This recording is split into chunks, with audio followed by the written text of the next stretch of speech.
наступила весна, а значит время делать охлаждение, обещают. Лето жаркое. В общем, для этого у меня мотор М10Б18, моновпрыск. Я когда-то давно купил, искал себе радиатор, потому что старый радиатор выглядит вот так. Новый. Но я купил самый дешевый. Однако этот лучше, чем АвтоВАЗ. АвтоВАЗовский, жигулевский радиатор. Ну, знаете, вот с этим аппендиксом, как у деда, вот этот мешок для мочи, который носит с собой. Вот так же у АвтоВАЗа, вот тут вот он, трубка и тут расширительный бачок. У BMW расширительный бачок встроен в радиатор. Вот это родной радиатор М10Б18. Видно, что его жизнь потаскала. Так ощущение, что ему лет 40. Это я еще вот тут для своих задач спилил вот эту нижнюю часть. Она снизу такая же, как здесь. Вот мы видим, что тут просто трубки идут с каким-то завихрением. Ну и не наверное, на поток вот так закручиваю, чтобы он охлаждался лучше. Огромный минус этого радиатора, что у него нет расширительного бачка. То есть оно работает тут в какой-то системе. Но так как он у меня уже был пробит, я не стал заморачиваться, и его уже не выпускают. Вот так вот. То есть это уже раритет, его в музей. Вот, мы покупаем радиатор, потом покупаем вискомуфта, да, ребят? Вискомуфта это имба, все говорят. Вот она, вискомуфта. Наверное, родная стояла Борг Вагнер. Видишь, снизу Борг Вагнер. Ей пришел конец. Как определять конец ли вискомуфте, очень легко. Вискомуфте. Вот она крутится, палец вставляем. Если палец отрезал, значит ей хана, она заклинившая. Если она остановилась, значит живем. У меня заклинило. Ну и все на этом. Хана. В общем, она стоит, по-моему, сейчас, может, цена уже не актуальна, она стоит 4000 рублей. Мы это отправляем уже на свалку истории вместе вот с этим радиатором. И все, я читал много форумов, ставят подкалийный радиатор.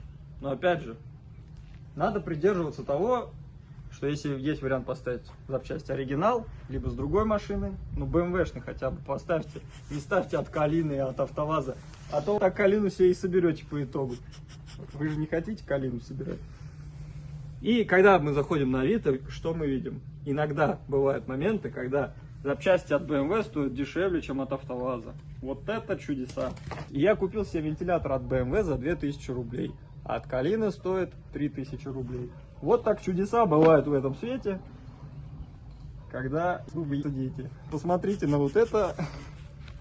Вот чудо. Это радиатор от кондиционера от BMW E36. И что мы видим? Тут еще есть блок. Он двухскоростной, в принципе, как на Калине. Блок идет. Вот без блока, поэтому 2000 стоит. Ну и похер, как бы. В одну скорость будет лупить и все.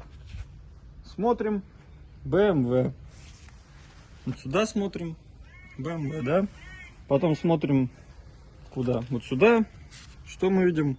Bosch. Если вы уж надумали переходить на вентилятор, и у вас там старый радиатор, поменяйте сразу радиатор. Когда вы будете впоследствии все это менять, вы облегчите жизнь своему мотору и подготовитесь к свапу. К свапу. К свапу, блядь, к свату. Ой-ой-ой, посмотрите, сколько места в себе располагает BMW E30. Это 4 цилиндра. А 6 цилиндров у нас стоит чуть ближе к базе. Разбираем морду. Бампер у нас на 4 болтах крепится. Вот это вот снимаются заглушки, откручивается вот этот болт. Из-под крыла откручивается еще одно крепление, снимается бампер, отстегиваются фишки от поворотников.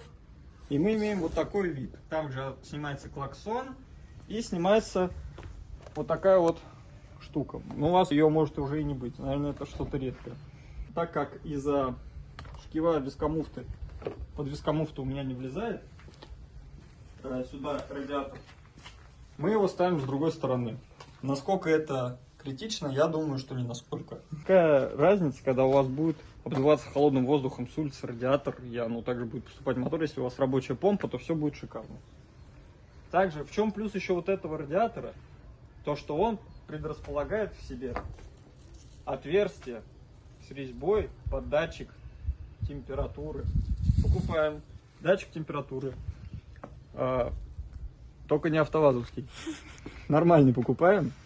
купите аналог. Вот трехконтактный, на него фишка с Дубаев, с Эмиратов, только в Эмиратах продается, стоит объемных денег и ждать месяц. Ну, с этим я, может, чуть обосрался. Но зато этот датчик, он включается, если делаем в радиатор, то берем как можно меньшую температуру. То есть вот этот датчик включается на Made in Italy, видим, 80-89 градусов. Вернет называется.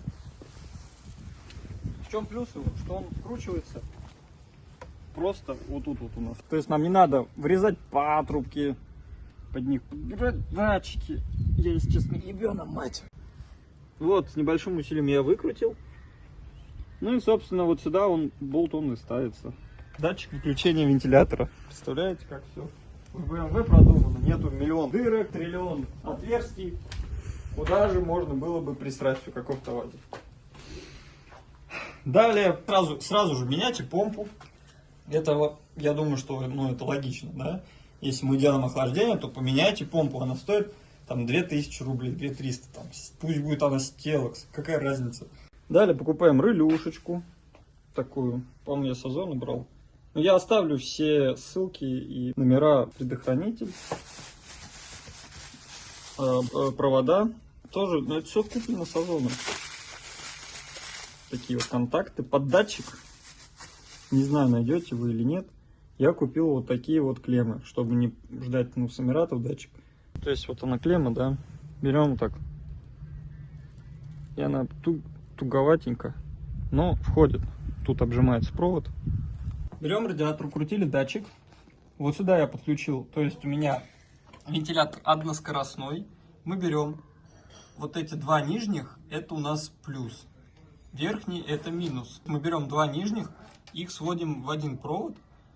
И это масса. Массу можно кинуть куда угодно. Я решил вести проводом. Сюда?